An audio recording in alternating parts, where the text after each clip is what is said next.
Good morning doctor Rohan, कैसे हैं आप? Great pleasure to meet you, sir.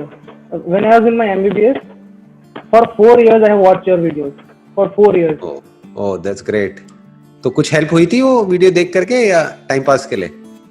अरे बहुत हेल्प हुई सर, बहुत हेल्प हुई। बताइए क्या क्वेश्चन है आपका? मेरा सर मोस्ट इम्पोर्टेंट क्वेश्चन जो है वो sir, what is attachment versus detach attachment? इन दोनों में सर डिफरेंस क्या है? अटैचमेंट मतलब जुड़ना।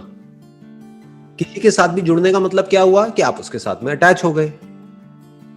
तो अब अटैचमेंट में प्रॉब्लम क्यों होती है, क्यों हम डिटैच होने के बारे में बात करते हैं? डिटैचमेंट मतलब आप उससे अलग हो गए। तो या तो आप किसी के साथ हो सकते हैं या अलग हो सकते हैं, या तो आप किसी से जुड़े हुए हो तो पूरी तरह से जुड़े हुए हो। जैसे एक माँ अपने बच्चे से जुड़ी हुई है, तो जब जुड़ी हुई है तो पूरी तरह से जुड़ी हुई है ना। वहां पे डिटैचमेंट कहां से बीच में आ गया? डिटैचमेंट का कॉन्सेप्ट कहां से बीच में आ गया?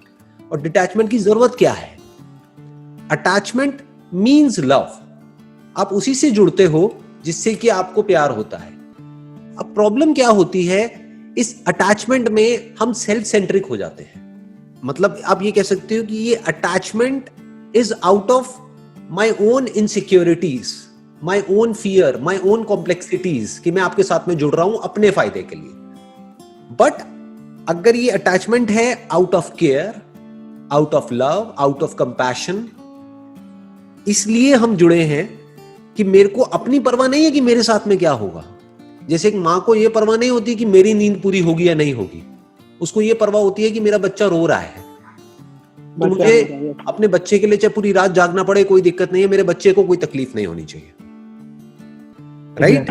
बट अब वहां पर भी कई बार मिलावट हो जाती है। मिलावट क्या हो जाती है कि माँ उस बच्चे से बहुत ज्यादा बदले में एक्सपेक्ट करने लग जाती है। ये उस माँ के दुख की जड़ है। बट सर एक थिन लाइन है ना, सेल्फिश होने में और लव में, मतलब एक थिन लाइन हो गई ना सर। बिल्कुल ठीक बात है, मतलब एक बहुत ही थिन लाइन है। ऊपर ऊपर से देखने में हर कोई प्रिटेंड करेगा कि वो आपका वेल विशर है। Yes exactly. अब चाहे मैं हूं चाहे कोई भी है मेरी जगह, यहाँ पर अभी हम ऑनलाइन इंटरेक्ट कर रहे हैं, कोई और भी हो सकता है आप उससे ऑनलाइन इंटरेक्ट कर रहे हैं, हो सकता है वो शो करे कि आपका वेल विशर है, लेकिन अंदर ही अंदर उसके दिमाग में ये चल रहा होगा कि बात के एंड में किस तरीके से मेरा ये जो प्रोडक्ट है, ये जो मेरी सर्विस है, वो आपको बेचूं और आपसे पैसे निकलवाऊं। आप बर्बाद होते हो जाओ। उसका इंटरेस्ट है कि किस तरीके से मैं अपना फायदा निकाल लूं। बहुत सारे दोस्त भी ऐसे ही होते हैं, नाम के दोस्त होते हैं, लेकिन एक्चुअल में उनका अपना मतलब होता है। इसमें क्वेश्चन है sir, so does attachment always comes with expectation?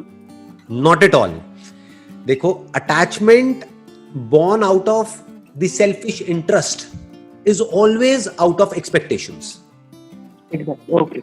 अगर मैं एक एग्जांपल ले लेता हूं, मैं I am the father of 2 kids, right? Example नहीं है वैसे तो, ये फैक्ट है। I am the father of 2 kids, right? अरे आपको पता नहीं है? नहीं सर, ये नहीं बोला था। One is 12 years old and the other one is 7 years old. तो I am the father of 2 kids. That's so lucky. How come? इसमें लक क्या है वैसे? तो जिसका फादर इतना इंस्पायरिंग हो, वो किड कितना लकी होगा सर? अच्छा, my kids are lucky.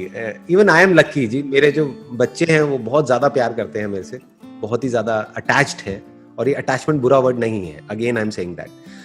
But अगर मैं अपनी सारी एक्सपेक्टेशंस अपने बच्चों पे लाद दूं कि देखो मैंने तुम्हें इतना प्यार किया, अब बदले में तुम्हें भी मेरे लिए ये करना पड़ेगा, तो वो प्यार व्यार नहीं है, वो सौदा है।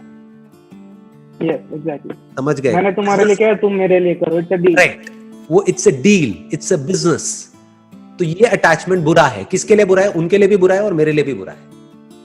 क्योंकि जैसे ही मैं ऐसी एक्सपेक्टेशंस में अपने अंदर लाऊंगा तो उनके ऊपर भी प्रेशर क्रिएट होगा अननेसेसरी। प्लस जब वो एक्सपेक्टेशंस मेरी पूरी नहीं होंगी तो मुझे भी गुस्सा आएगा, तो दोनों के लिए बुरा हो गया ना। But if it is real तो मैं क्या करूंगा कि मेरी तरफ से जो भी मेरी रिस्पॉन्सिबिलिटीज हैं एज अ फादर, वो सारी रिस्पॉन्सिबिलिटीज मैं पूरी करूंगा अपने बच्चों के लिए। जो भी हो सकता है, जिस हद तक भी हो सकता है, वो सब कुछ करूंगा। उसके बाद में आगे अपनी लाइफ को कैसा बनाना है, आगे लाइफ में क्या करना है, क्या नहीं करना है, किस रास्ते को चुनना है, वो सब पूरी तरह से उनका डिसीजन है। उसमें मेरा कोई डिसीजन नहीं है। अगर उनको जरूरत होगी मेरे से कुछ डिस्कस करने की तो मेरे से डिस्कस करेंगे, अगर नहीं होगी तो मुझे आकर के बता देंगे कि मैंने अपनी लाइफ के लिए ये सोचा है, इस तरीके से मैं अपनी लाइफ में आगे बढ़ना चाहता हूं या चाहती हूं। तो अगर इस तरह से मैं सोच पा रहा हूं और इस तरह से मैं कर पा रहा हूं, that is love. Yes.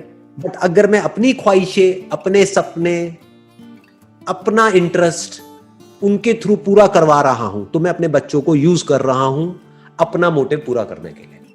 It's more like an ownership कि मेरी ये प्रॉपर्टी हो गई है, मैं उन पे कब्जा कर रहा हूं, उनको प्यार नहीं कर रहा हूं।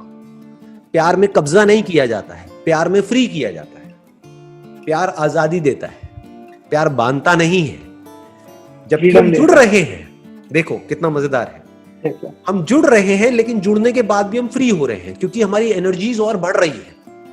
पहले मैं अकेला था, अब मेरे साथ में मेरी वाइफ भी है, तो हम दोनों मिल करके और स्ट्रांग हो गए हैं। क्योंकि कभी मुझे प्रॉब्लम होती है तो वो मुझे संभाल लेती है, कभी उसे प्रॉब्लम होती है तो मैं उसके साथ में हूं। तो इस जुड़ने से हम और स्ट्रांग हो गए हैं। लेकिन अगर ये जुड़ने के बाद में मैं यही सोचता रहूं कि मैंने उसके लिए ये किया, उसने मेरे लिए ये किया, नहीं किया, तो ये जुड़ना उल्टा और सफोकेशन पैदा करेगा। आप समझ गए? Yes, sir.